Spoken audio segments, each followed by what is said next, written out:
The Ultimate UK Railway Safety Visionary Guide for the Public, Staff, TOCs, DFT.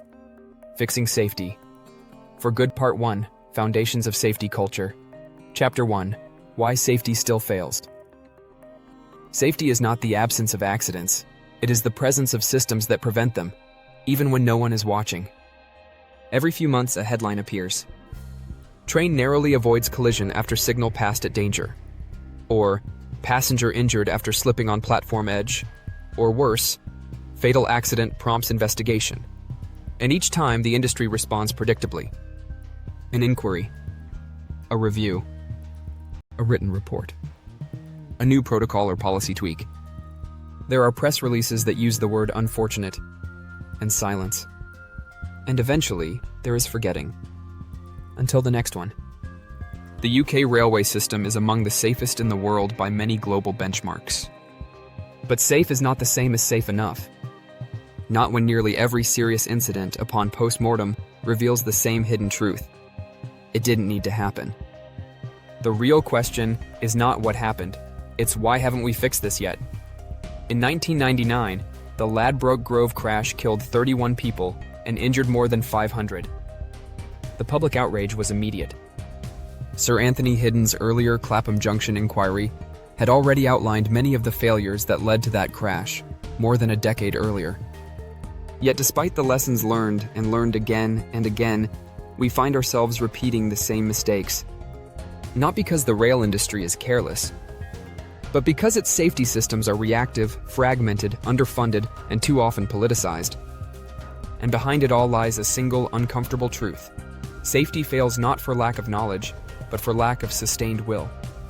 Systemic safety. Fatigue. The invisible threat. In psychological terms, the rail industry suffers from what could be called systemic safety fatigue.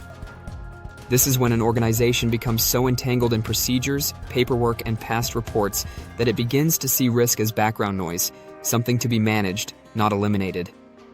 For example, frontline staff are told to complete near-miss reports, but rarely see anything change. And managers are under pressure to meet punctuality KPIs, even if that means cutting safety briefings short. TOCs face profit constraints and public scrutiny, and in this climate, safety is assumed, not interrogated. Maitya, the public assumes someone's in charge, unaware of how often the responsibility is blurred between network rail, TOCs, and subcontractors. And so, risks pile up, not catastrophically at first, but incrementally, invisibly, like rust forming on a track. Until one day the rust gives way. The fallacy of it's working until it doesn't. Consider this.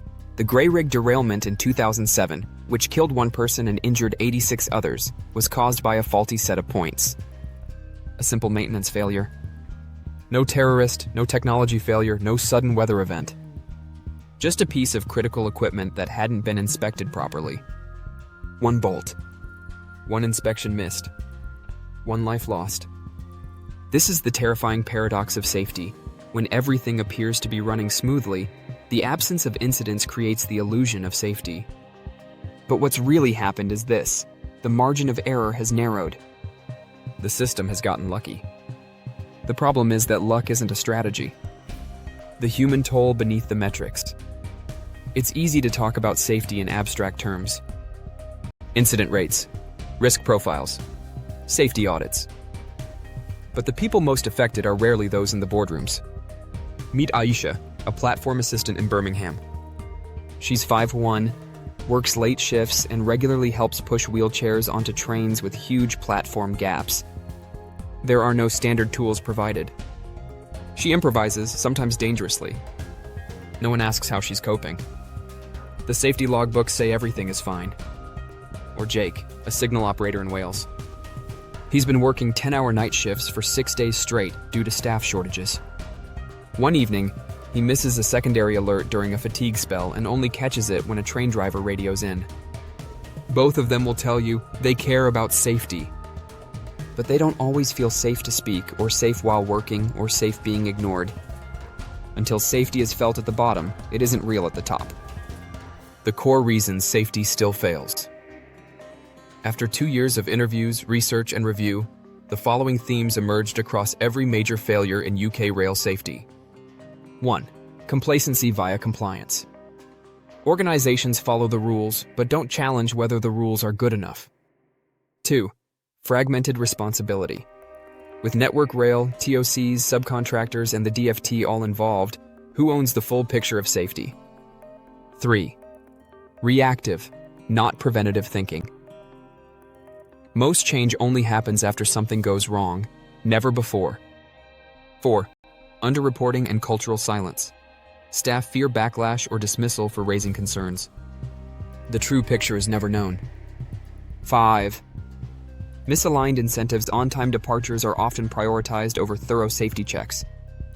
Profit pressures distort decisions. 6. Lack of public transparency. Safety records and audits are buried in inaccessible databases. Public trust suffers. 7. Technology misuse or misplaced faith. New systems are seen as replacements for vigilance, not enhancements. 8. No unified national safety vision. Each TOC may have a policy. But where is the cross-sector government-backed safety charter? Fixing safety means fixing the system. Safety is not a checkbox. It is a living ecosystem. And ecosystems fail when the connections between parts are weak.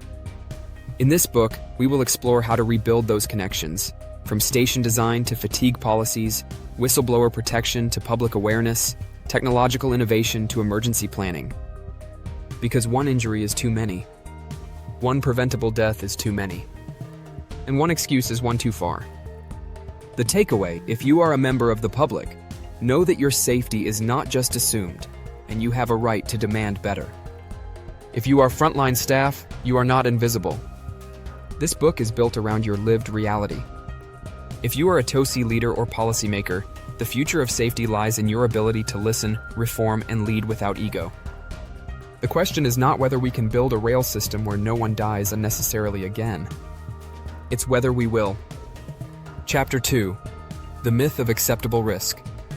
Who decides what level of risk is acceptable, and at what cost? Every safety calculation has a hidden number.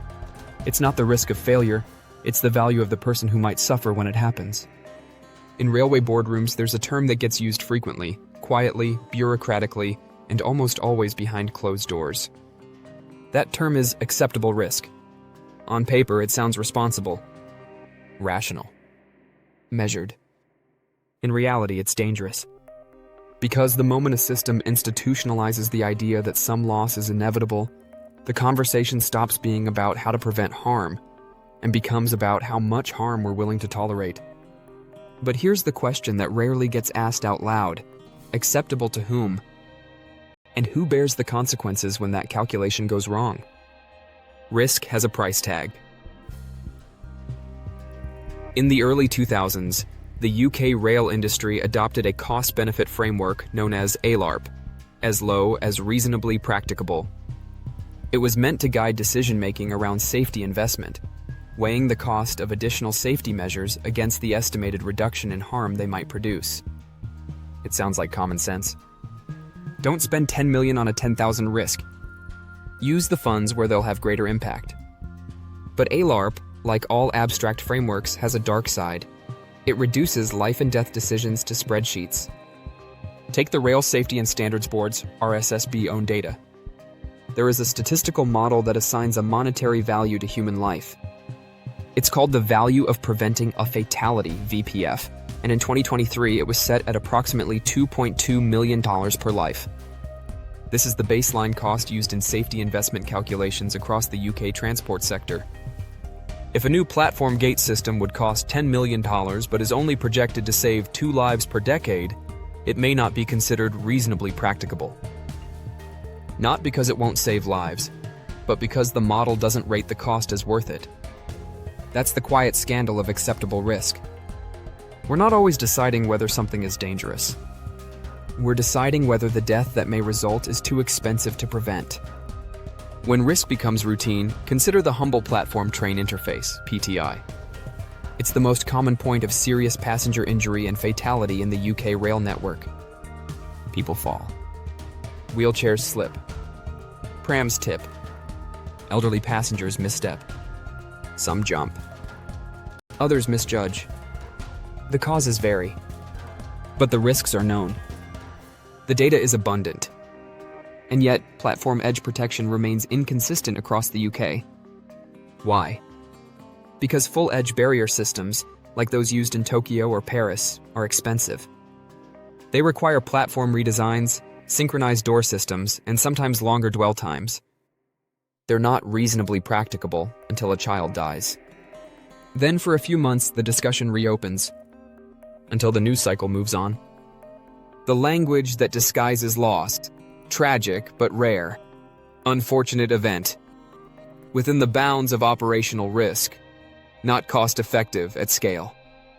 These are phrases that pepper internal reports and post-incident reviews. And every time we use them, we shift the moral center of the conversation away from human life and toward economic logic. But what is the cost of one life to a mother, a partner, a child, a friend? When public safety becomes a budgeting exercise, we fail not just morally, but strategically. Because risk is never static. One slip today becomes 3 tomorrow. One near miss becomes a fatality next year. And no amount of actuarial modeling can capture the systemic erosion of trust that occurs when the public begins to feel that their safety is conditional. Who gets to decide? The uncomfortable reality is this: acceptable risk is almost always decided by people who don't bear it. TOC executives sign off on safety investments with shareholder interests in mind. And policy analysts at DFT model fatality probabilities but rarely ride night trains alone. Rail planners estimate probabilities from a distance, but never clean up after a fatal derailment. Boys, contractors operate with razor-thin margins and are told to balance speed with safety. Meanwhile, the public, frontline staff, cleaners, dispatchers, disabled passengers, and low-wage subcontractors live within those calculated margins every day. In the hierarchy of influence, those most exposed to harm have the least say in what is acceptable. A case study the system would rather forget. In 2016, a station assistant at a London terminus warned repeatedly about a faulty gate that didn't latch properly. The gap left by the gate was narrow, just 14 inches wide. But it was next to a curve in the platform, and hundreds of people streamed past it daily. No one acted. In 2017, a man in his 60s, disoriented and unfamiliar with the layout, fell through that gap. He struck the rail bed, was caught under a moving train, and died. The internal investigation noted that the risk was not judged significant enough to warrant structural work. Instead, a painted warning sign had been added months prior. The report concluded the risk had been reasonably mitigated.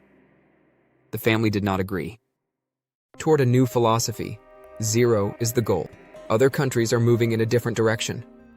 Sweden has adopted Vision Zero, a transport safety philosophy that asserts no loss of life is acceptable. It shifts the burden of responsibility away from individual choices and onto system design. If someone slips, the floor was too slick. If someone falls, the barrier was too low. If someone is struck, the separation failed. It is a radical inversion of blame. And more importantly, it drives radical innovation. London has begun adopting this approach in its road safety policies. Why not rail? The UK must move beyond ALARP as the final word. We must replace acceptable risk with non-negotiable safety ambition, a system-wide refusal to let budgetary convenience outweigh human life. Action framework: redefining what's acceptable for the DFT and regulators. Introduce a public risk equity charter mandating that safety decisions must involve public consultation when risk affects passengers directly. Establish an independent ethics panel to review ALARP-related decisions that result in fatalities or serious harm. For TOCs and Network Rail, adopt reverse accountability. Every safety trade-off must be signed off by a staff representative, not just an executive. And make VPF calculations public and transparent for every major safety design rejection. For the public, demand a right to know. If a safety improvement was rejected on cost grounds, you should be able to see that decision. Campaign for Vision Zero adoption across all UK rail networks. The bottom line, risk is inevitable, but preventable harm is not. We must stop asking, is this risk acceptable? And start asking, how can we eliminate it? Because if a system labels a death as tolerable, it is already failing the people it was built to serve. Chapter 3. Safety is a culture, not a checklist. Why does a safety-first mindset have to start at every level? You can fill in every form, tick every box, and still walk into disaster. Not because the rules were missing, but because the mindset was. A train dispatcher once said to me, "If all I did was follow the checklist, I'd probably kill someone."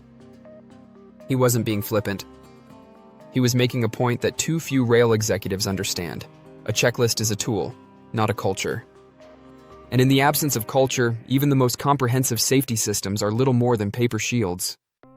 So when we talk about a safety-first mindset, we're not talking about slogans painted on depot walls or bullet points buried in staff manuals. We're talking about a deep, embedded ethic, an organizational reflex that begins with how people think, feel, and act when no one is watching. Checklists don't think. People do. Let's be clear. Checklists are essential. They reduce error, standardize behavior, and prevent oversight, especially in high-pressure environments. The problem is not their existence. It's their elevation to false gods of control. When an organization begins to believe that compliance equals safety, it becomes blind to the very conditions that cause failure. A worker fills in the pre-departure checklist at 4:59 a.m. after a 10-hour night shift with 3 hours of sleep. And a contractor signs off a platform repair with an uncalibrated tool because they're paid per unit, not per hour. Now a supervisor ticks briefing complete on the roster form, despite the fact that 3 team members were running late and missed it entirely. On paper, everything is fine. In reality, everything is fragile. This is what safety culture means. It's what fills the gulf between what is written and what is real. Culture is what happens in the gaps. A safety culture isn't a top-down command. It's not something issued from DFT or emailed out by the CEO. Safety culture is what happens in the gaps, between protocol and pressure, between standard and reality, between decision and conscience. It's what a platform worker chooses to do when the ramp is missing and a disabled passenger is boarding. It's how a driver reacts when a colleague reports feeling too tired to finish their shift. It's whether a junior staff member feels safe enough to say, "This feels wrong," before pressing forward.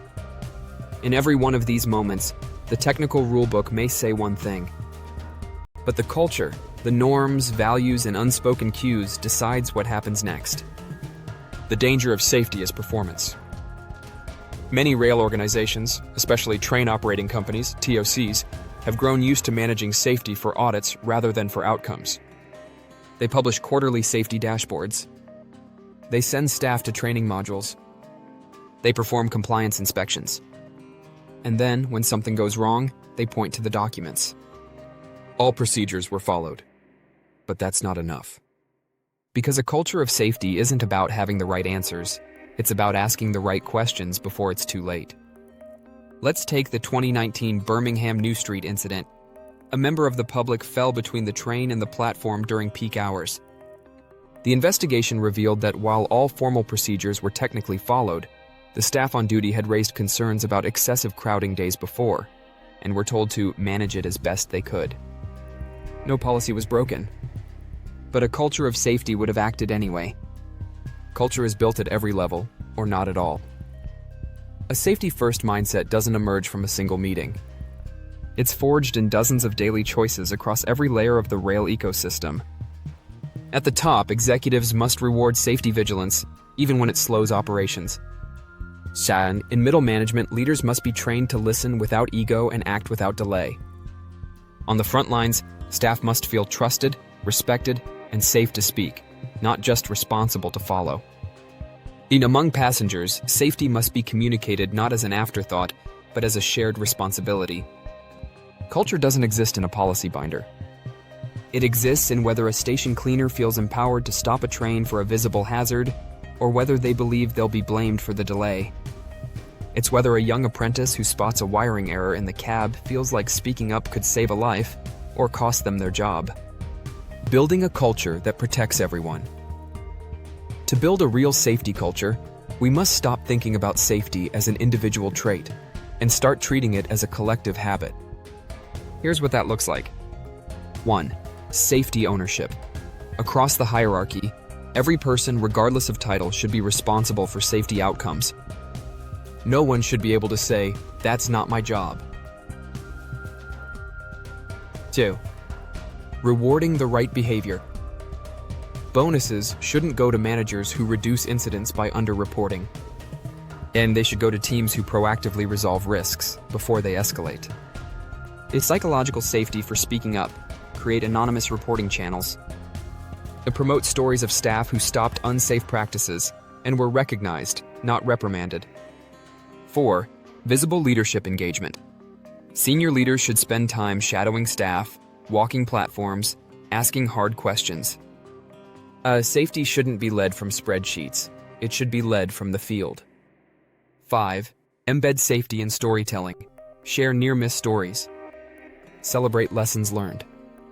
Make safety personal, not statistical. 6. Destroy the hero culture. Stop romanticizing staff who powered through tired, injured, or under-resourced. Safety is not bravery. It is boundary. The culture audit. A simple test. Want to know whether your organization has a safety culture? Don't look at your policies. Ask your people, have you ever seen something unsafe and said nothing? Do you believe raising concerns will lead to change?